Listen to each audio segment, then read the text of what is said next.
आज मंत्री परिषद की बैठक प्रदेश के मुख्यमंत्री माननीय विष्णुदेव साय जी की अध्यक्षता में संपन्न हुई। इस बैठक में कई महत्वपूर्ण निर्णय आज लिए गए हैं, जिसमें वन अधिकार अधिनियम के तहत व्यक्तिगत वन अधिकार पट्टा जो दिया जाता है, पट्टा धारक की मृत्यु होने पर उनके वारिसानों का कब्जा है, उनके हस्तांतरण राजस्व वन अभिलेख में करने संबंधी जो प्रक्रिया है उसके प्रारूप का अनुमोदन किया गया। इससे भविष्य में नक्शा का जियो रिफरेंसिंग होने से भूखंड का आधार नंबर भी लिया जाएगा। इसका उपयोग नामांतरण, सीमांकन, बंटवारा आदि में किया जाएगा।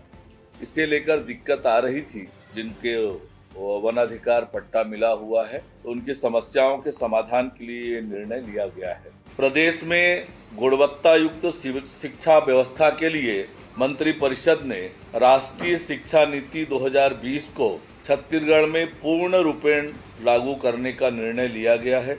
इसके तहत कक्षा 5वीं तक के बच्चों को स्थानीय भाषा बोली में शिक्षा दिए जाने का प्रावधान किया गया है। इसके साथ ही प्री प्राइमरी से 12वीं तक सबको शिक्षा उपलब्ध कराने की अनुशंसा की गई है।